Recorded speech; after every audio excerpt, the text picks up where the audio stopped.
तू बहुत मनूस है। जब से तू पैदा हुई है मेरी बेटी की खुशियों को नजर लगा दी है तूने। खा गई तू उसके नसीब। बुआ ने मेरे बालों को अपनी मुट्ठी में पकड़ते हुए गुस्से से चिल्लाया। उनकी आंखों में नफरत की वो आग थी जो मेरे अस्तित्व को जलाकर राख कर देना चाहती थी। उनके नाखून मेरी खोपड़ी में धंस रहे थे और दर्द की एक तेज लहर मेरे पूरे शरीर में दौड़ गई। बुआ, भगवान के लिए छोड़ दो। मेरी क्या गलती है? मैंने क्या किया है? मेरी आवाज आंसुओं में डूबी हुई कांपती सी निकली। क्या किया है? पूछती है क्या किया है? अरे तेरा होना ही सबसे बड़ी गलती है। जिस रिश्ते के लिए मैंने महीनों भगवान से मिन्नतें मांगी थी, जो मेरी टीना के लिए आया था, वो तेरी शक्ल देखकर तुझे पसंद करके चला गया। ऐसी क्या बात है तेरे चेहरे में जो हर किसी को अपने वश में कर लेती है? वो चिल्ला रही थी और उनकी आवाज पूरे किचन में गूंज रही थी। ये नफरत आज की नहीं थी, उसकी जड़ें मेरे जन्म से जुड़ी थी। ये कहानी मेरी किस्मत की स्याही से लिखी गई थी, एक ऐसी कहानी जिसका हर पन्ना आंसुओं से भीगा हुआ था। मेरा नाम रश्मि है। मैंने जन्म तो एक बड़े घराने में लिया था, जहां पैसा था, नौकर चाकर थे, गाड़ियां थीं, आलीशान घर था। लेकिन मेरी किस्मत हमेशा नौकरों से भी बुरी रही।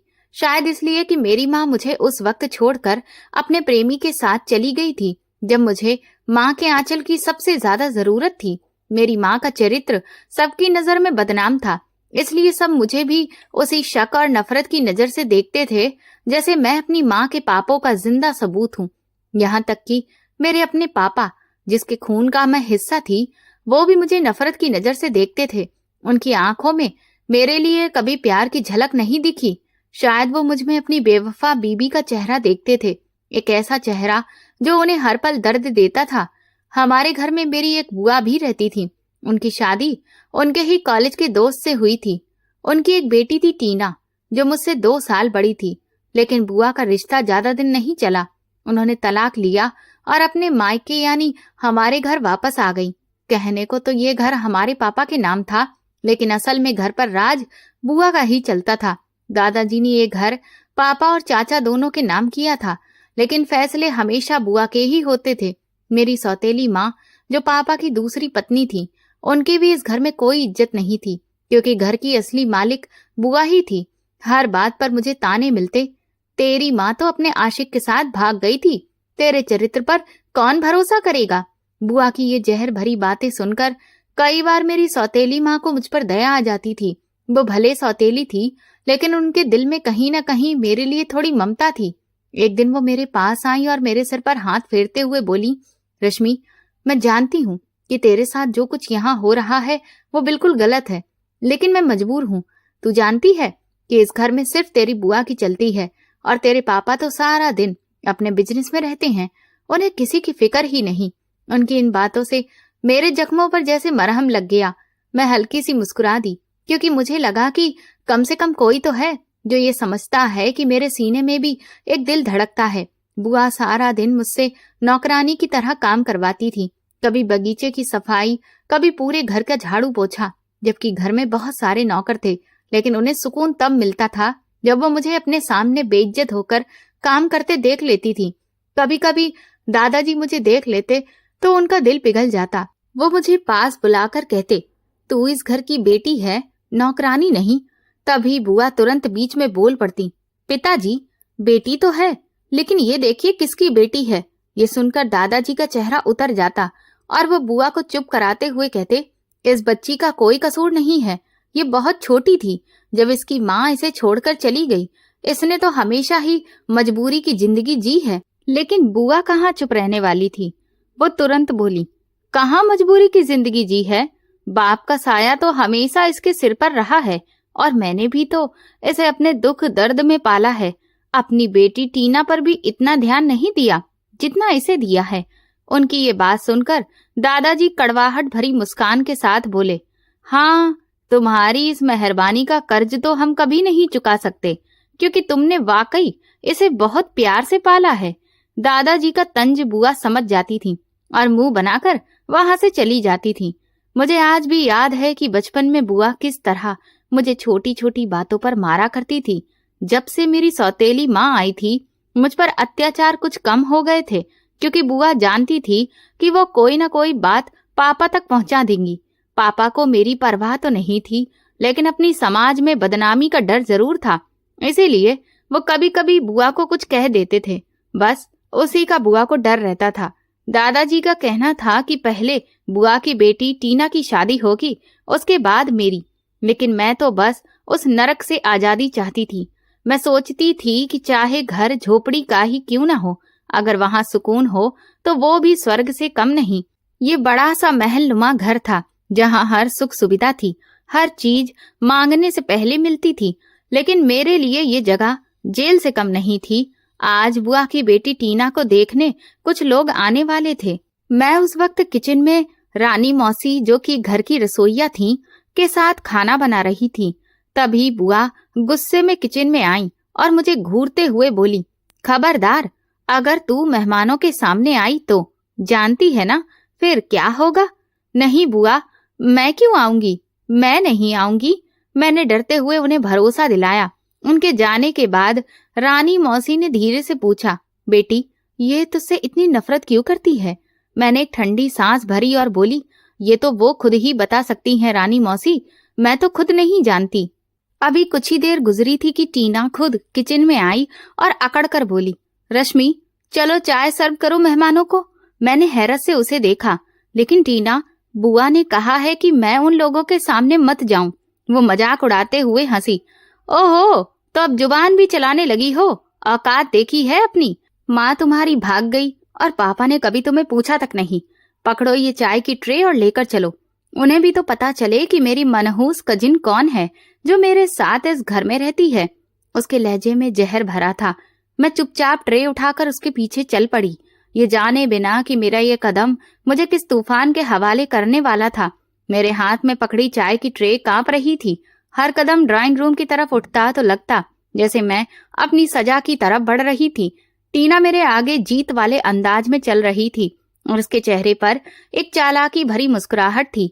वो जानती थी कि बुआ ने मुझे मेहमानों के सामने आने से सख्ती से मना किया था और अब उनके हुक्म के खिलाफ जाना मुझे बहुत महंगा पड़ने वाला था। जैसे ही मैं कमरे में दाखिल हुई, सबकी नजरें मुझ पर टिक गईं। कमरे में एक भारी खामोशी छा गई थी। सोफे पर दादाजी और बुआ के साथ चंद्रकला देवी, उनके पति और उनका बेटा बैठे थे। लड़का देखने में बहुत स्मार्ट और सुलझा हुआ लग रहा था। उसकी नजरें एक पल के लिए मुझ पर पड़ी और फिर उसने फौरन नजरें झुका ली। बुआ ने मुझे देखा तो उनकी आंखों में गुस्से की लहर दौड़ गई, जिसे उन्होंने बड़ी मुश्किल से काबू में किया। मैंने जल्दी से आगे बढ़कर चाय की प्यालियां मेज पर रखनी शुरू कर दी। मेरे हाथ बुरी तरह कांप रहे थे, जिससे प्यालियों के आपस में टकराने की हल्की आवाजें हो रही थी। ये बच्ची कौन है? मेहमान चंद्रकला देवी ने नरमी से पूछा। उनके लहजे में जिज्ञासा थी। इससे पहले कि बुआ कोई बहाना बनाती, दादाजी ने गर्व से जवाब दिया, ये मेरी पोती है रश्मि, मेरे बड़े बेटे की बेटी है। उनके लहजे में मेरे लिए मोहब्बत और अपनापन था, जो उस घर में किसी और के पास नहीं था।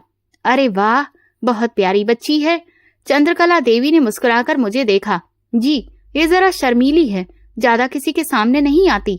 बुआ ने जल्दी से बात खत्म करने की कोशिश की और मुझे आंखों ही आंखों में वहां से चले जाने का इशारा किया। मैंने आखिरी प्याली मेज पर रखी और वापसी के लिए मुड़ने लगी थी कि उस लड़के, जिसका नाम समीर था, ने अपनी माँ के कान में कुछ धीरे से बात की। मैंने उसकी नजरों की तपिश अपने ऊपर महसूस की। वो मुझे घूर रहा था। उसकी माँ ने इस बात में सर हिलाया और दादाजी से मुखातिब हुई।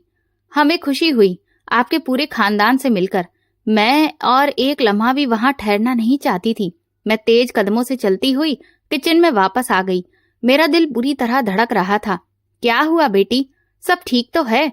रंग क्यों उड़ा हुआ है तुम्हारा? रानी मौसी ने मुझे परेशान देखकर पूछा। कुछ नहीं मौसी, बस मैं पूरी बात कह न सकी, इतने में टीना भी किचन में आ गई। उसके चेहरे पर इत्मीनान था। देख लिया सबने तुझे, हो गई तसल्ली। अब दफा हो जाए यहाँ से और दोबारा उनके सामने मत आना। रिश्ता मेरा होने आया है, तेरी मनहूसियत नहीं चाहिए मुझे। उसके जहरीले अल्फाज सुनकर रानी मौसी ने अफसोस से सिर हिलाया, लेकिन मैं खामोश रही। मैं जानती थी कि उस घर में मेरी हैसियत एक बेजुबान गुड़िया से ज्यादा नहीं थी। काफी देर तक ड्राइंग रूम से बातों की आवाजें आती रहीं। फिर जब मेहमान जाने लगे तो मैंने दरवाजे की ओर से झांका। वो सब बहुत खुश मिजाज तरीके से मिल रहे थे। उनके जाने के बाद दादाजी के चेहरे पर मुस्कुराहट थी, लेकिन बुआ का चेहरा गुस्से से लाल हो रहा था।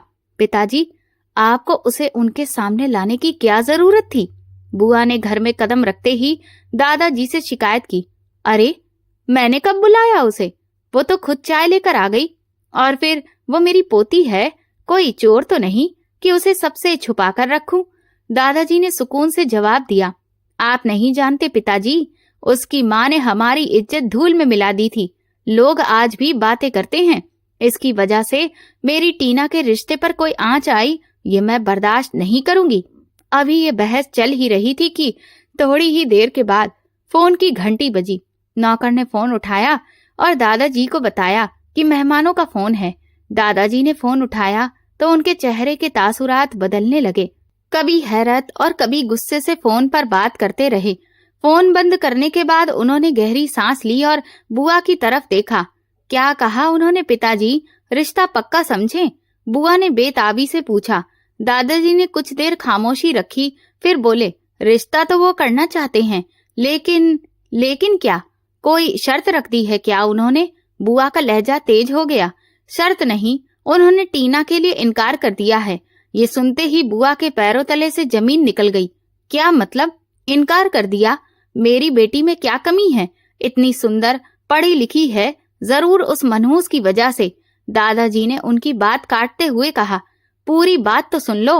उन्होंने टीना से शादी से इनकार किया है क्योंकि वो समीर की शादी रस्मी से करना चाहते हैं।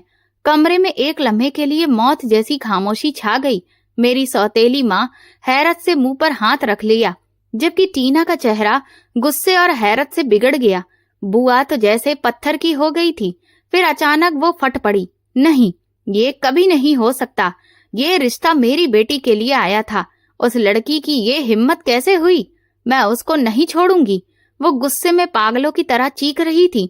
मैंने उनसे कहा था कि देखो, हम पहले बड़ी बच्ची की शादी करेंगे, फिर छोटी की। यही हमारे खानदान का असूल है। मैंने उन्हें समझाने की कोशिश भी की, लेकिन वो लोग जिद पर ही अड़े हुए हैं कि उन्हें बहू बनाना है तो सिर्फ रश्मि को। दादाजी ने बड़ी मुश्किल से उन्हें समझाने की कोशिश की, लेकिन बुआ कुछ भी सुनने को तैयार ही नहीं थी। उसूल वसूल जाए सब भाड़ में। मेरी बेटी की जिंदगी बर्बाद कर दी उस चुड़ैल ने। कहाँ है वो? आज मैं उसका फैसला करके ही रहूंगी। ये कहते हुए बुआ तूफान की तरह किचन की तरफ दौड़ी। उनकी आंखों में खून उतर आया था। मैं, जो कि दरवाजे के पीछे खड़ी ये सब कुछ सुन रही थी, डर के मारे कांपने लगी। मुझे लगा आज मेरा आखिरी दिन है। उनका गुस्सा और नफरत आज मुझे जलाकर ही दम लेगी। इससे पहले कि मैं कुछ भी समझ पाती, बुआ गुस्से में किचन में दाखिल हुई और मेरे बालों को जोर से पकड़ लिया। दर्द की एक तेज लहर मेरी कनपटी से उठी और पूरे शरीर में फैल गई। तू यहाँ छुपी बैठी है चुड़ैल? मेरी बेटी की जिंदगी में जहर घोलकर मजे कर रही थी ना? उनका चेहरा गुस्से से लाल था और आंखें आग की तरह जल रही थी। बुआ, भगवान का वास्ता है, छोड़ दो। मैंने कुछ नहीं किया। मेरी आवाज रोते हुए कांप गई। कुछ नहीं किया? तू जानबूझकर उनके सामने गई थी ना? तूने ही समीर पर कोई जादू किया है। बोल, सच बता। उन्होंने मेरा सिर दीवार की तरफ झटका। नहीं बुआ, सच में मैंने कुछ नहीं किया। मैंने रोते हुए कहा। मुझे तो टीना ने कहा था कि चाय लेकर जाओ, उसने ही भेजा था मुझे। झूठ बोलती है मुझसे। बुआ की पकड़ और ज्यादा कस गई। मेरी बेटी पर इल्जाम लगाती है तू? वो ऐसा कभी नहीं कर सकती। टीना, ओ टीना, उन्होंने गुस्से में आवाज लगाई। टीना धीरे धीरे किचन के दरवाजे पर आई। उसके चेहरे पर मासूमियत थी, लेकिन आंखों में शैतानी चमक। जी माँ। टीना ये सच कह रही है? क्या तूने इसे मेहमानों के सामने जाने को कहा था? बुआ ने सख्त लहजे में पूछा। मैंने उम्मीद भरी नजरों से टीना की तरफ देखा। लगा वो सच बोल देगी, शायद तरस खा ले, लेकिन उसने जो कहा उसने मेरी रूह तक को तोड़ दिया। वो साफ मुकर गई और बड़ी चालाकी से बोली, नहीं माँ, मैंने तो इसे मना किया था कि बाहर मत जाना। ये खुद ही जा पहुंची थी, शायद अपनी सूरत दिखानी थी।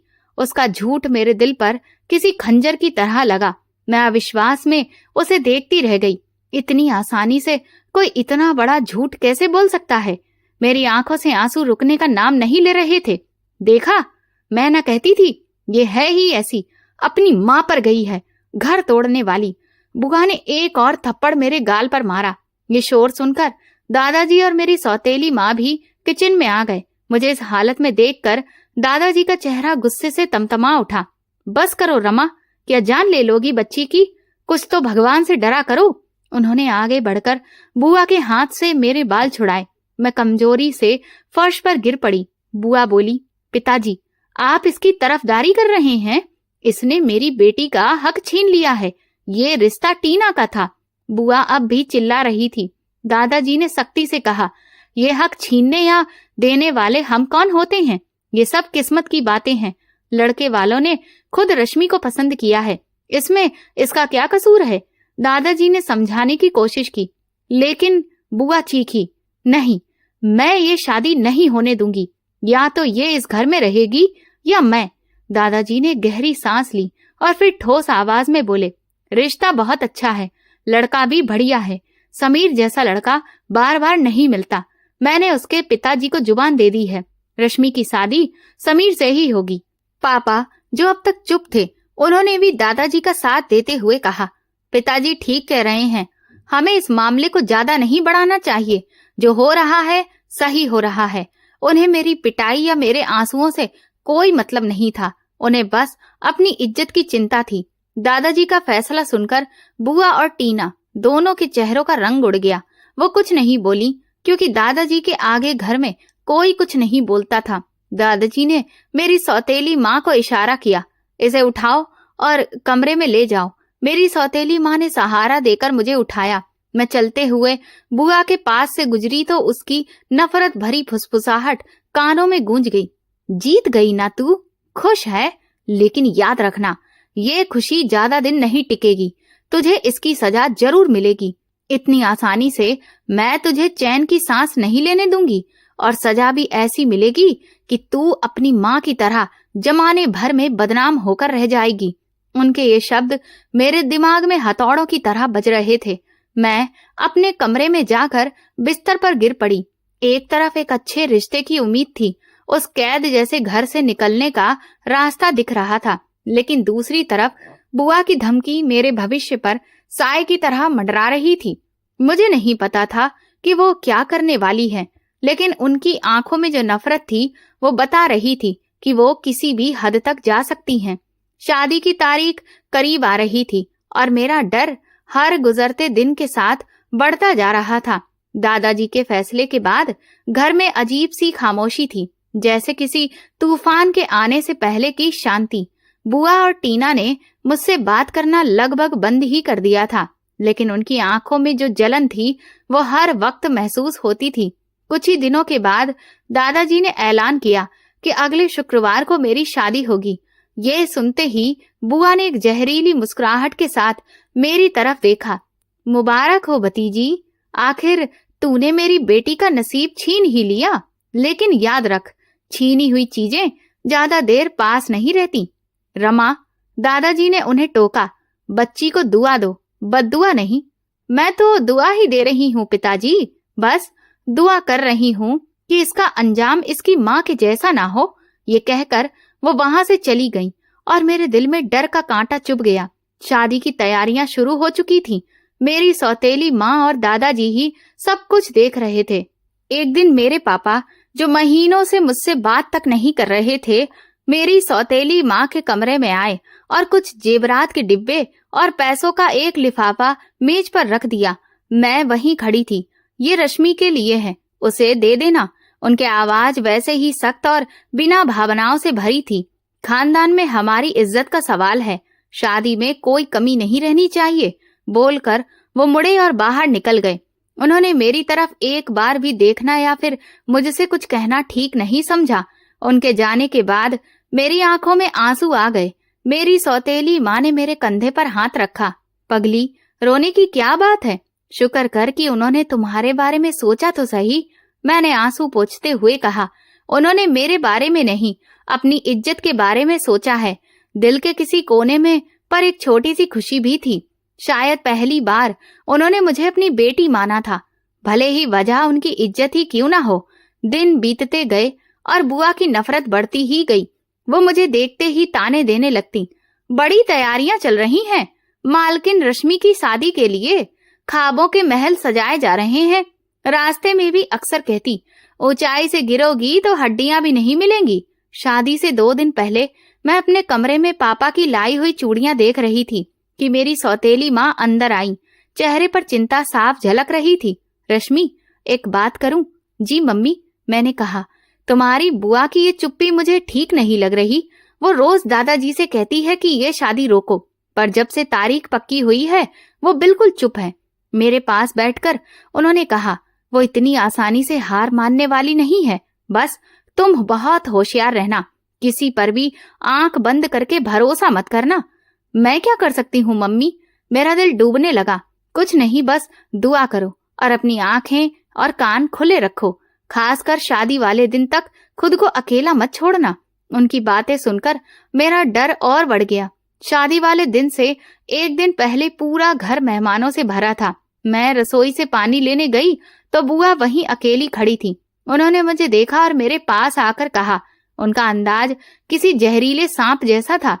शादी का जोड़ा पहनने का बहुत शौक है ना तुझे? कल पहनेगी तो बहुत सुंदर लगेगी, पर क्या फायदा? उनकी निगाहें मेरी आंखों में घूमी। जब इज्जत की अर्थी निकलेगी तो ये सारा हुस्न मिट्टी में मिल जाएगा। मैंने सुना और कुछ कहा नहीं, क्योंकि वो धमकियां देती रहती हैं। तुम्हें ऐसी सजा दूंगी कि तुम्हारा नाम लेने वाला भी कोई ना बचेगा। कल तुम्हारी जिंदगी का वो दिन होगा जो तुम मरकर भी नहीं भूल पाओगी, और तुम्हारा दूल्हा भी। उनकी आंखों में जीत की चमक थी। मैं डर के मारे कांपते हुए पीछे हटी और भागकर कमरे में बंद हो गई। उनकी धमकी मेरे कानों में गूंज रही थी। वो क्या करने वाली थी? मेरी इज्जत का क्या होगा? मैं पूरी रात इन्हीं ख्यालों में जागी रही। मेरा दिल कह रहा था कि आने वाली सुबह मेरे लिए कोई बड़ा दर्द लेकर आएगी। बुआ का प्लान तैयार था और मैं कुछ भी समझ नहीं पा रही थी। बस अपनी किस्मत के फैसले का इंतजार कर रही थी। शादी की सुबह का सूरज मेरे लिए कोई उम्मीद की किरण नहीं लाया। मैंने पूरी रात बुआ की धमकियों के बारे में सोचकर गुजारी।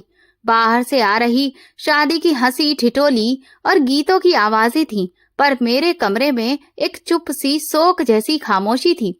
हर आवाज मेरे दिल पर हथौड़े के जैसे पड़ती थी। ऐसा उदास नहीं होना चाहिए शादी के दिन। मेरी सौतेली माँ मेरे पास बैठी, मेरे बालों में फूल लगाते हुए बोली, देखो तो, चांद का टुकड़ा लग रही हो। आज तुम्हारी जिंदगी का नया और खुशियों भरा दिन है। मम्मी, आज मेरा दिल बहुत घबराया हुआ है। मैंने उनका हाथ पकड़कर कहा, मुझे लग रहा है कुछ बहुत बुरा होने वाला है। बुआ कुछ नहीं कर पाएंगी, मैं हूं ना तेरे साथ। उन्होंने मुझे समझाया। बस अब बारात आने वाली है, तुम यहीं आराम से बैठो, मैं अभी आती हूँ। वो चली गई और मैं कमरे में अकेली रह गई। दुल्हन के लाल जोड़े में मैं किसी कैदी जैसी लगी थी, जैसे किसी ने सजा सजा कर रख दी हो। थोड़ी ही देर में मेरे कमरे का दरवाजा धीरे धीरे खुला। मैं समझी मम्मी आई हैं, पर सामने खड़े इंसान को देखकर मेरे तो होश ही उड़ गए थे। सामने घर का भरोसेमंद नौकर संजय खड़ा था। संजय, तुम यहाँ क्या कर रहे हो? मैं घबरा कर बोली। वो भी काफी परेशान और डर से भरा हुआ लग रहा था।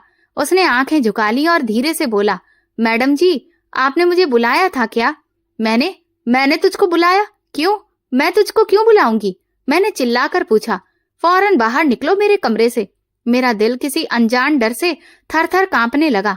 पर संजय ने कहा कि बुआ जी ने कहा था कि आपको मुझसे कोई जरूरी काम है, इसीलिए उन्होंने मुझे भेजा है। बुआ का नाम सुनकर मेरे पैरों तले जमीन खिसक गई। मैं समझ गई कि यही वो साजिश है जिसकी धमकी उन्होंने दी थी। तुम अभी यहाँ से चले जाओ संजय, इससे पहले कि कोई देख ले, मैंने कहते हुए धक्का दिया। वो बेहाल होकर मुड़ा ही था कि बाहर से दरवाजा बंद करने की आवाज आई और कुंडी लगी। उस क्लिक की आवाज ने मेरे दिल की धड़कन रोक दी। दरवाजा बंद। मैं चीखती हुई दरवाजे पर भागी। खोलो, दरवाजा खोलो। मम्मी, दादाजी, भगवान के लिए दरवाजा खोलो। संजय भी डर के मारे सफेद पड़ गया। मैडम जी, क्या हो गया? मैं मासूम हूँ, मेरी कसम। मैंने दरवाजा पीटते हुए रोना शुरू कर दिया। मेरी चीखें शायद बाहर के शोर में दब गईं। किसी ने मेरी आवाज तक नहीं सुनी। मैं दरवाजे से चिपककर फर्श पर बैठ गई और कुछ मिनट जो सदियों जैसे लगे गुजर गए। फिर अचानक कुंडी खुली और दरवाजा धड़ाम से खुला। सामने खड़े थे दादाजी और चाचा। पापा की आंखों में पहले चिंता थी, पर कमरे का हाल देखकर गुस्सा और नफरत में बदल गया। मैं दुल्हन के कपड़ों में फर्श पर बैठी रो रो कर बुरी हालत में थी और डर के मारे संजय दीवार के सहारे चिपका हुआ खड़ा था। एक बंद कमरे में एक जवान लड़की और एक गैर मर्द के साथ होना किसी भी हाल में ठीक नहीं दिखता। ये क्या हो रहा है यहाँ? पापा की आवाज गूंज उठी। उनकी आंखें गुस्से से लाल थीं। दादाजी का चेहरा सदमे में सफेद पड़ गया। वो कुछ बोल ही नहीं पाए। इससे पहले कि मैं कुछ कह पाती, बुआ और टीना भी पीछे से गीली गीली आंखों को लिए और नकली हैरानी के साथ खड़ी हो गईं। उनके चेहरे पर बनावटी हैरानी और छिपी हुई जीत की खुशी साफ दिख रही थी। पापा और दादाजी, मैं रोते हुए उनकी तरफ बढ़ी। ये वो सब नहीं है जो आप सोच रहे हैं। ये बुआ की चाल है। उन्होंने ही इस नौकर को यहाँ भेजा और बाहर से दरवाजा बंद कर दिया। मेरे पापा गुस्से से तिलमिला उठे और आगे बढ़कर संजय के गाल पर एक जोरदार थप्पड़ मारा। तेरी ये हिम्मत! बोल, किसके कहने पर आया था तू यहाँ? बुआ फौरन आगे बढ़ी और ऐसे रोने लगी जैसे कोई बहुत बड़ा दुख हो गया हो। हे भगवान, कैसा दिन दिखा दिया तूने! हम तो समझे हमारी बच्ची अंदर तैयार हो रही है, लेकिन ये तो यहाँ हमें बदनाम कर रही थी। हमारी इज्जत मिट्टी में मिला दी इसने। अपनी माँ जैसी निकली, वही चाल ढाल। मैं चिल्ला चिल्ला कर कह रही थी, दादाजी, मेरा कोई कसूर नहीं है, मैं निर्दोष हूँ, मेरा कोई प्रेमी नहीं है। लेकिन मेरी आवाज दीवारों में गूंज कर रह गई। किसी ने मेरी बात नहीं मानी। मेरे पापा और दादाजी की आंखों में जो थोड़ी बहुत मोहब्बत बची थी, वो भी उस पल खत्म हो गई। मेरी पूरी जिंदगी बर्बाद हो चुकी थी। कमरे में ऐसी खामोशी थी जैसे कोई तूफान आने वाला हो। बुआ के झूठे आंसू और उनकी नकली बातें दादाजी और पापा के दिलों में मेरे खिलाफ जहर घोल चुकी थी। मैं जमीन पर बैठी थी। दुल्हन का लाल जोड़ा अब मुझे कफन के जैसे लग रहा था। मेरी हर चीख, हर बिनती उनके कानों तक पहुंचने से पहले ही लौट आ रही थी। पापा जी, अब क्या होगा? मेरे पापा ने टूटी हुई आवाज में दादाजी से पूछा। बारात दरवाजे पर पहुंच चुकी है। समीर के घर वाले आते ही होंगे। अब हम क्या जवाब देंगे उन्हें? दादाजी ने ठंडी बेजान आंखों से मेरी तरफ देखा। वही होगा जो इसकी किस्मत में लिखा है। समीर के पापा को फोन करो, उन्हें अंदर बुलाओ। अब सच्चाई छुपाने का कोई फायदा नहीं। थोड़ी देर में समीर, उसके पापा और माँ ड्राइंग रूम में आए। उनके चेहरों पर खुशी की जगह सवाल थे। बुआ ने रोते हुए पूरा किस्सा उनके सामने दोहरा दिया और हर बात में ऐसा रंग भर दिया जिससे मैं और भी ज्यादा बदनाम लगूं। पापा शर्म से सिर झुकाए खड़े थे। क्या ये सच है? समीर की माँ ने कांपती आवाज में पूछा। हम आपसे क्या झूठ बोलेंगे भाभी जी, बुआ ने आंसू पोंछते हुए कहा। हम तो खुद लुट गए, हमारी इज्जत मिट्टी में मिल गई। समीर के पापा ने गहरी सांस ली। चेहरा सख्त हो गया। हमें अफसोस है, लेकिन हम ऐसी लड़की को अपनी बहू नहीं बना सकते। उन्होंने इतना कहा और अपने बेटे और बीवी के साथ बाहर निकल गए। उनका हर कदम जैसे मेरे परिवार की इज्जत पर चोट कर रहा था। उनके जाते ही कमरे में मौत के जैसा सन्नाटा छा गया। पापा की एक जोरदार दहाड़ ने वो सन्नाटा तोड़ा। मार क्यों नहीं दिया तूने हमें? इससे अच्छा था तू पैदा ही ना होती। अपनी माँ जैसी निकल गई तू। हमारा सिर नीचा कर दिया। वो मुझे मारने के लिए आगे बढ़े, लेकिन दादाजी ने रोक लिया। ठहरो, अब मारने पीटने से क्या होगा? जो होना था वो हो गया। दादाजी ने आंखें बंद की, फिर बोले, अब इस घर की इज्जत बचाने का सिर्फ एक रास्ता है। कौन सा रास्ता?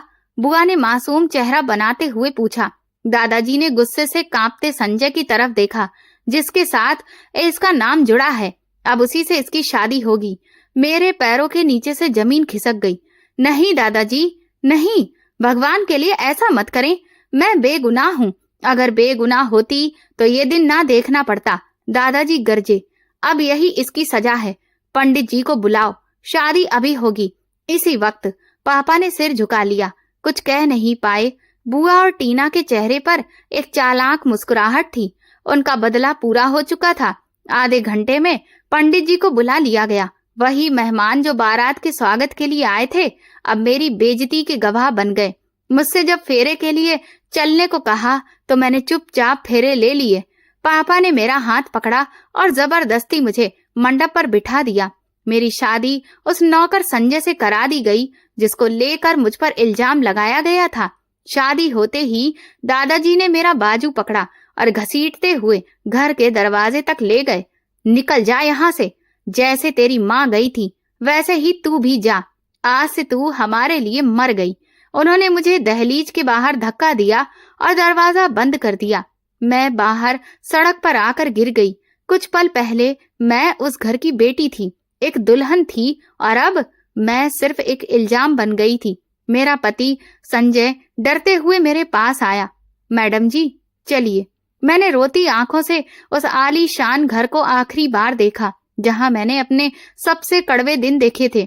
आज मैं वहां से निकल रही थी, लेकिन अपने साथ एक ऐसी पहचान लेकर जो मेरी नहीं थी। मेरी डोली नहीं उठी थी, मेरी अर्थी उठी थी। संजय ने मुझे संभाला और एक पुरानी गाड़ी में बिठा दिया। गाड़ी चल पड़ी किसी अनजान मंजिल की ओर। मैं खिड़की से बाहर देखती रही और लगातार रोती रही। मेरी दुनिया उजड़ चुकी थी। अब मेरा कोई घर नहीं था, कोई अपना नहीं था। मेरा पति एक गरीब नौकर जो खुद उतना ही बेबस था जितनी कि मैं। लंबे समय तक गाड़ी में बस मेरी सिसकियां गूंजती रहीं। फिर अचानक संजय, जो अब तक खामोशी से गाड़ी चला रहा था, ठंडी आवाज में बोला, रोना बंद करो। मैंने चौंक कर उसे देखा। उसका लहजा पूरी तरह से बदल चुका था। अब वो डरा सहमा नौकर नहीं लग रहा था, उसमें एक रौब था, जैसे कि कोई मालिक हो। मैं डर गई और रोना जारी रखा। उसने अचानक गाड़ी सड़क किनारे रोक दी और मेरी तरफ गुस्से से देखा। मैंने कहा ना, रोना बंद करो। मुझे कमजोर और रोती हुई औरतें बिल्कुल पसंद नहीं। अगर फिर से आंसू निकले तो यहीं गाड़ी से फेंक दूंगा। उसकी आवाज की सख्ती से मैं कांप उठी। ये वो संजय नहीं था जो हमारे घर में काम करता था, ये कोई और था। मैंने जल्दी जल्दी आंसू पोंछ लिए और चुपचाप बैठ गई। गाड़ी फिर चली। अब सिर्फ इंजन की आवाज थी और मेरा दिल जो डर से तेजी से धड़क रहा था। करीब 20 मिनट के बाद गाड़ी एक पॉश इलाके में पहुंची। आसपास बड़े बड़े बंगले थे। फिर उसने गाड़ी एक बड़े से गेट के सामने रोकी। गार्ड ने उसे देखकर तुरंत गेट खोल दिया। गाड़ी अंदर गई। हरे लॉन से घिरे एक महल जैसे बंगले के सामने। मैं हैरान होकर सब देख रही थी। हम यहाँ क्यों आए हैं? मैंने डरते डरते पूछा। उसने कोई जवाब नहीं दिया, बस गाड़ी पोर्च में रोकी और कहा, उतरो। मैं जैसे ही गाड़ी से उतरी, बंगले का दरवाजा खुला और सैकड़ों नौकर, मर्द और औरतें हमारे स्वागत के लिए 2 कतारों में खड़े हो गए। सबने यूनिफॉर्म पहने हुए थे। जैसे ही हम आगे बढ़े, सबने सर झुकाकर कहा, welcome back Aditya sir. Welcome ma'am साहब। फिर 2 नौकरानियों ने हमारे ऊपर गुलाब की पंखुड़ियां बरसानी शुरू कर दी। मैं जैसे सपने में थी। ये सब क्या हो रहा था? आदित्य सर, ये संजय नहीं था? मैंने उसकी तरफ देखा। उसके चेहरे पर अब डर या घबराहट नहीं थी, बल्कि एक शांत और भरोसे वाली मुस्कान थी। वो मुझे लेकर बंगले के अंदर गया। अंदर की सजावट और आलीशान शानो शौकत मेरे दादाजी के घर से भी कहीं ज्यादा थी। उसने मुझे एक बड़े और खूबसूरत कमरे में बैठाया। कमरे में हर तरफ की सुविधाएं थीं। मैंने हिम्मत करके पूछा, ये सब क्या है? तुम कौन हो? तुम तो संजय थे, हमारे घर का नौकर। वो मुस्कुराया और बोला, मेरा नाम आदित्य सिंघानिया है। संजय नहीं, मैं तुम्हारे घर का नौकर नहीं हूँ। तो फिर तुम वहां पर क्या कर रहे थे? और ये सब? मेरा दिमाग हिल रहा था। उसने गहरी सांस ली और बोला, मैंने तुम्हें पहली बार तुम्हारे कॉलेज के बाहर देखा था रश्मि, और पहली नजर में ही तुमसे प्यार हो गया। मैंने तुम्हारे बारे में सब कुछ पता कर लिया। मुझे पता चला कि तुम्हारे दादाजी तुम्हारी शादी सिर्फ अच्छे खानदान में या फिर किसी अमीर परिवार में ही करेंगे। मेरे पास पैसा तो था, लेकिन तुम्हारे दिल तक पहुंचने का कोई तरीका नहीं था। वो एक पल रुका, फिर बोला, तब मैंने एक रास्ता सोचा। मैं अपनी पहचान छुपाकर तुम्हारे घर में आम नौकर की नौकरी ले ली, सिर्फ तुम्हें करीब से देखने और तुमसे बात करने का मौका पाने के लिए। मैं सोच रहा था कि किसी तरह दादाजी का और तुम्हारा दिल जीत लूंगा और फिर अपने माता पिता के साथ रिश्ता लेकर जाऊंगा। लेकिन बुआ ने सब बर्बाद कर दिया। उसने अफसोस से कहा, मैंने कभी भी नहीं सोचा था कि वो इतनी घटिया हरकत करेंगी। जब उन्होंने मुझे तुम्हारे कमरे में भेजा, मैं समझ गया कि ये कोई चाल है, लेकिन मुझे अंदाजा नहीं था कि वो बाहर से दरवाजा भी बंद कर देंगी। उसके बाद जो हुआ वो मेरे काबू से बाहर था। मैं खामोशी से उसकी बातें सुन रही थी। मेरी जिंदगी का सबसे बड़ा कलंक, मेरी सबसे बड़ी शर्मिंदगी और एक मोहब्बत की कहानी का नतीजा थी। तुम फिक्र मत करो रश्मि, वो मेरे करीब आया।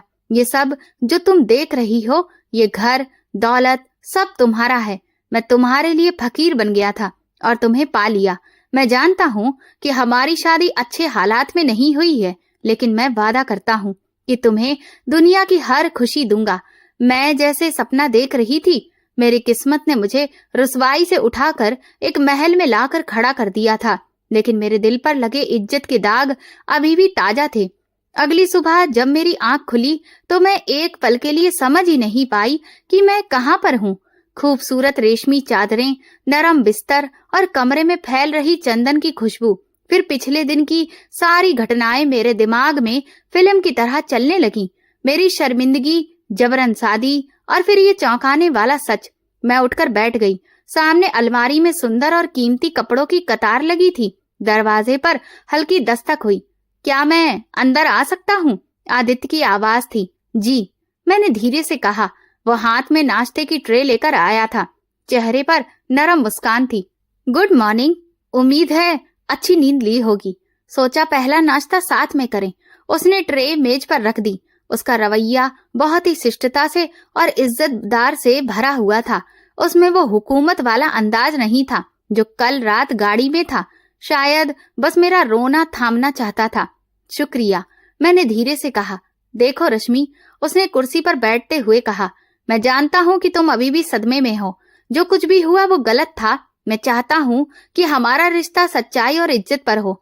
मैं तब तक तुम्हारा इंतजार करूंगा जब तक तुम खुद इस रिश्ते को दिल से कबूल ना कर लो। उसके अल्फाज मेरे दिल पर मरहम की तरह थे। कम से कम मेरी इज्जत सुरक्षित थी। मैंने नजर उठाकर उसे देखा। उसकी आंखों में सच्चाई और खुलापन था। हम खामोशी से नाश्ता करते रहे। फिर मैंने हिम्मत करके वो सवाल पूछा जो मेरे दिल को बेचैन किए हुए था। आदित्य, आपने कहा कि मुझे हर खुशी देंगे, लेकिन मेरी सबसे बड़ी खुशी तो मेरी इज्जत है, जो मेरे अपने ही खानदान की नजरों में धूल में मिल चुकी है। इतना बड़ा इल्जाम मेरे सर पर है, ये दाग कैसे धुलेगा? मेरी आंखों में फिर से आंसू आ गए। उसने मेरा हाथ थाम लिया। ये दाग मेरे दिए हुए नहीं है, लेकिन इसे धोना अब मेरी जिम्मेदारी है। तुम्हारा इल्जाम मेरे बयान से ही मिटेगा। मैं खुद जाकर तुम्हारे घर वालों के सामने सच बताऊंगा। मैं उन्हें बताऊंगा कि मैं कौन हूँ और किस मकसद से वहां पर था। वो यकीन करेंगे, मैंने हिचकिचाते हुए कहा।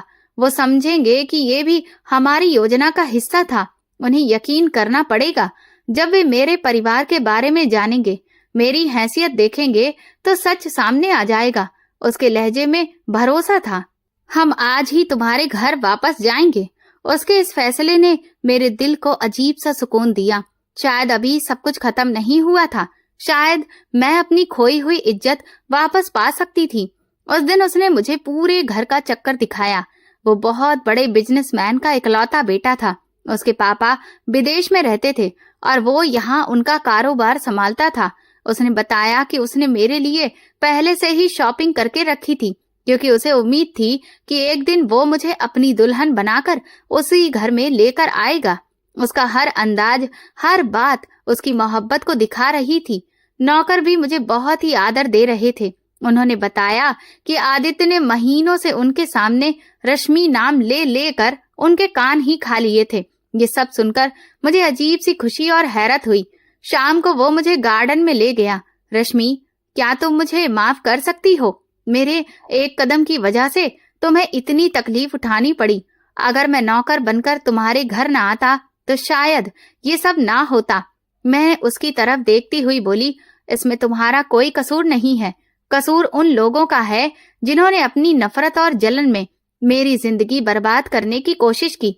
तुम तो मेरी जिंदगी में एक फरिश्ता बनकर आए हो। आदित्य, अगर तुम न होते तो शायद मैं आज जिंदा भी न होती। उस रात मैंने चैन की नींद सोई। मेरे दिल से बोझ उतर गया था।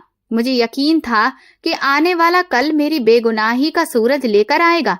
हम अपने पुराने हिसाब चुकाने और नई शुरुआत के लिए तैयार थे। अगली सुबह हम अपने पुराने घर की तरफ निकले। इस बार मैं किसी पुरानी खस्ता हाल गाड़ी में नहीं, बल्कि चमचमाती हुई मर्सिडीज में बैठी थी। मेरे कपड़े कीमती थे और मेरे साथ मेरा पति था, जो किसी राजकुमार से कम नहीं लग रहा था। लेकिन मेरे दिल में वही डर और घबराहट थी जो उस घर की दहलीज पार करते हुए हमेशा रहती थी। परेशान मत हो, मैं तुम्हारे साथ हूँ, आदित्य ने मेरा हाथ थामते हुए कहा। उसके प्यार ने मुझे हिम्मत दी। जब हमारी गाड़ी बड़े गेट पर रुकी तो गार्ड हमें देखकर हैरान रह गया। उसने शायद मुझे पहचान लिया, लेकिन मेरे साथ आदित्य को देखकर उसकी आंखें खुली की खुली रह गईं। उसने फौरन गेट खोल दिया। हमारी गाड़ी पोर्च में रुकी। मैं और आदित्य उतरे। घर के अंदर से बुआ और टीना की आवाजें आ रही थीं। वो शायद किसी बात पर लड़ रही थीं। हमारी आहट सुनकर वो दोनों बाहर आईं। हमें एक साथ उस हुलिये में देखकर उनके चेहरों पर गंभीर हैरत और सदमे के निशान थे। तू यहाँ क्या कर रही है? बुआ ने नफरत भरे लहजे में पूछा। फिर उनकी नजर आदित्य पर पड़ी। ये तेरे साथ क्या कर रहा है? मैं अपनी बीवी के साथ उसके घर आया हूँ, आदित्य ने सर्द और गंभीर लहजे में कहा। ये सुनकर बुआ बस खामोश हो गई। दादाजी और पापा जी को बुलाओ, मुझे उनसे बात करनी है। उसके रौब से बुआ कुछ बोल न सकी और बड़बड़ाती हुई अंदर चली गई। चंद ही मिनटों में दादाजी और पापा जी हौसले के साथ ड्राइंग रूम में आए। उनके पीछे मेरी सौतेली माँ और टीना भी थी। तुम्हारी हिम्मत कैसे हुई दोबारा इस घर में कदम रखने की? मेरे पापा मुझ पर चीखते हुए बोले। और तुम, ए नौकर के बच्चे, इसे लेकर यहाँ क्यों आए हो? आदित्य शांत अंदाज में आगे बढ़ा और अपना बिजनेस कार्ड टेबल पर रखा। मेरा नाम आदित्य सिंघानिया है, यशवंत सिंघानिया का बेटा, और मैं रश्मि का पति हूँ। मैं आपके घर में नौकर नहीं था। यशवंत सिंघानिया का नाम सुनते ही पापा जी और दादाजी के चेहरे जैसे बदल गए। वो देश के अमीर और बड़े बिजनेसमैन में से एक थे। क्या बकवास है ये? दादाजी ने गहरी आवाज में पूछा। ये बकवास नहीं है, हकीकत है, आदित्य ने कहा। मैं रश्मि से प्यार करता था और उसे शादी करना चाहता था, लेकिन मुझे पता था कि आप लोग आसानी से नहीं मानेंगे। इसीलिए मैंने आपके घर में नौकर बनकर रहना चुना, ताकि मैं रश्मि के करीब रह सकूं और आप लोगों का भरोसा जीत सकूं। फिर उसने बुआ की तरफ देखा। मेरा इरादा तो कुछ और ही था, लेकिन आपकी बेटी रमा देवी, उन्होंने अपनी नफरत और जलन में एक ऐसी साजिश की जिसने हम दोनों को जबरदस्ती एक रिश्ते में बांध दिया जिसके लिए हम तैयार नहीं थे। उन्होंने जानबूझकर मुझे रश्मि के कमरे में भेजा और बाहर से दरवाजा बंद कर दिया। ना सिर्फ रश्मि को बदनाम किया, बल्कि मुझे भी एक दोषी बना दिया। ड्राइंग रूम में सन्नाटा छा गया। दादाजी और पापा जी कभी आदित्य को, कभी बुआ को देखते। ये झूठ बोल रहा है, बुआ बौखलाकर चीखने लगी। ये सब उन दोनों की मिली भगत है। पहले से ही ये दोनों जानते थे एक दूसरे को, इसीलिए तो इसने नौकर के साथ भागकर शादी कर ली। रमा देवी की आवाज गूंजी। उसने फोन निकाला और एक नंबर मिलाकर स्पीकर पर डाला। हेलो पापा जी, मैं इस वक्त अपने ससुराल में हूँ। क्या आप रश्मि के दादाजी से बात करेंगे? फोन पर दूसरी तरफ से आवाज आई और आदित्य ने फोन दादाजी को थमा दिया। दादाजी ने चंद मिनट बात की। उनके चेहरे का रंग हर लम्हे बदल रहा था। फोन बंद करने के बाद उन्होंने खाली नजरों से बुआ को देखा। सच्चाई सबके सामने उजागर हो गई। तुमने इतना बड़ा झूठ बोला, दादाजी ने बुआ से कहा। उनके आवाज में गहरा दुख और गुस्सा था। सिर्फ अपनी जलन बुझाने के लिए तुमने अपनी भतीजी की जिंदगी नरक बना दी और उसकी इज्जत भी तुमने मिट्टी में मिला दी। बुआ का चेहरा सफेद पड़ चुका था। उनके पास कहने को अब कुछ भी नहीं बचा था। उनका जुर्म साफ साफ सबके सामने था। दादाजी अपनी कुर्सी से उठे और लड़खड़ाते हुए मेरे पास आए। उनकी आंखों में आंसू थे। बेटी, मुझे माफ कर दो, उन्होंने मेरे सिर पर हाथ रखते हुए कहा। मैं तुम्हारा गुनहगार हूँ, मैंने बिना सोचे जवाब दिया। दादाजी, अब जो होना था सो हो गया। मेरे पापा भी शर्मिंदगी से नजरें झुकाए खड़े थे। आज पहली बार उन्हें यह एहसास हुआ कि उन्होंने अपनी बेटी के साथ कितना बड़ा अन्याय किया था। मेरी बेगुनाही साबित हो चुकी थी, लेकिन इसकी कीमत बहुत बड़ी थी। दादाजी के माफी मांगने के बाद ड्राइंग रूम में अजीब सा माहौल बन गया। उनकी आंखों में असली पछतावा था। मैंने पहली बार अपनी जिंदगी में उन्हें इतना टूटा हुआ देखा। उसे माफ मत करो पापा जी। बुआ ने अभी भी हार नहीं मानी थी। उनकी आवाज में वही अहंकार था। किस्मत अच्छी थी कि इसे इतना अमीर पति मिला, वरना इसकी करतूतें तो बस। दादाजी गुस्से से बोले, अब एक और शब्द नहीं। तुमने इस घर की इज्जत, मेरी पगड़ी, सब कुछ मिट्टी में मिला दिया। सिर्फ अपनी बेटी के लिए तुम इतनी अंधी हो गई कि सही और गलत का फर्क ही मिटा दिया। वो बुआ की तरफ मुड़े। रमा, आज से इस घर में तुम्हारी हैसियत सिर्फ एक मेहमान के जैसी है। तुम अपनी बेटी के साथ ऊपर वाले पोर्शन के हिस्से में रहोगी और घर के किसी भी मामले में दखल नहीं दोगी। यही तुम्हारी सजा है। ये बुआ के लिए किसी भी सजा से बड़ी सजा थी। उनकी हुक्मरानी छीन ली गई थी। टीना का चेहरा जलन और नाकामी से काला पड़ गया। वो जिस रिश्ते से मुझे बदनाम कर चुकी थी, आज वही एक राजकुमार बनकर मेरे साथ खड़ा था। मेरे पापा जी विनम्रता के साथ मेरे पास आए। बेटा, ये पहला मौका है जब मैंने तुम्हें बेटा कहा है। वे शर्मिंदा थे और उनके पास कहने को अल्फाज नहीं थे। मैंने उन्हें माफ तो नहीं किया, लेकिन उनके लिए मेरे दिल में जो नफरत थी वो थोड़ी कम हो गई। अब हमें जाने दें। आदित्य ने माहौल को देखते हुए कहा, मैं यहाँ सिर्फ रश्मि को बेगुनाह साबित करने आया था। नहीं बेटा, ऐसे नहीं, दादाजी ने कहा। रश्मि इस घर की बेटी है, उसकी विदाई इज्जत से होगी। लेकिन मैंने सिर हिला दिया। नहीं दादाजी, जिस घर ने मुझे धक्के देकर निकाला था, अब मैं वहां एक दिन भी नहीं रह सकती। मेरी इज्जत भगवान ने रखी और उसी ने बचाई। मेरा जवाब सुनकर सब चुप हो गए। आदित्य ने फक्र से मेरी तरफ देखा। हमने सबसे इजाजत ली और घर से बाहर निकलने लगे। मेरी सौतेली माँ ने रोते हुए मुझे गले लगाया। खुश रहो बेटी, तुमने बहुत दुख झेले हैं। जब हम घर छोड़ रहे थे, मैंने आखिरी बार बुआ और टीना की तरफ देखा। उनकी आंखों में शक और जलन के सिवा कुछ भी नहीं था। मैंने उन्हें उनके हाल पर छोड़ दिया और आदित्य के साथ अपनी नई जिंदगी की ओर कदम बढ़ाए। वक्त उड़ता रहा। दिन महीनों में बदल गए, महीने चंद सालों में। चंद साल बाद आज मैं आदित्य के 2 प्यारे बच्चों की माँ हूँ। हमारी जिंदगी मोहब्बत, इज्जत और खुशियों से भरी हुई है। आदित्य ने मुझे वो सब खुशियां दी जिनका मैंने कभी ख्वाब में भी सोचा नहीं था। वो सिर्फ बेहतरीन पति ही नहीं, बेहतरीन दोस्त भी हैं। मैं कभी कभार अपनी सौतेली माँ से फोन पर बात करती हूँ। वो बताती हैं कि मेरे जाने के बाद घर का माहौल पूरी तरह बदल गया। बुआ और टीना अलग थलग रह रही हैं। टीना के लिए आज तक कोई अच्छा रिश्ता नहीं आया। उसका गर्व और अहंकार उसे उसी जगह ले गया जहां वो मुझे गिराना चाहती थी। कहते हैं इंसान जो बीज बोता है वही फसल काटता है। उसने मेरे लिए कांटे बोए थे और अब खुद उन पर चलने के लिए मजबूर है। मेरा अतीत एक जहरीला ख्वाब था, लेकिन मेरा वर्तमान और मेरा भविष्य एक खूबसूरत हकीकत है। मैंने सीखा कि भगवान की मार चुपचाप होती है और सब्र करने वालों को कभी भी निराश नहीं करती। मेरी कहानी बेइज्जती से शुरू हुई थी, लेकिन मोहब्बत और सच्चाई ने इसे एक मिसाल बना दिया। ये पूरी कहानी काल्पनिक है। इसका किसी भी व्यक्ति, स्थान या वास्तविक घटना से कोई संबंध नहीं है। इसका उद्देश्य केवल मनोरंजन, शिक्षा और सस्पेंस आधारित कहानी को प्रस्तुत करना है। दोस्तों, आपको ये कहानी कैसी लगी मुझे कमेंट सेक्शन में जरूर बताएं। मेरे चैनल को सब्सक्राइब कर वीडियो को लाइक कर दें और वीडियो को हाइप भी दें। और ऐसी और भी रोमांचक कहानियों को सुनने के लिए मेरे चैनल के साथ बने रहें। धन्यवाद।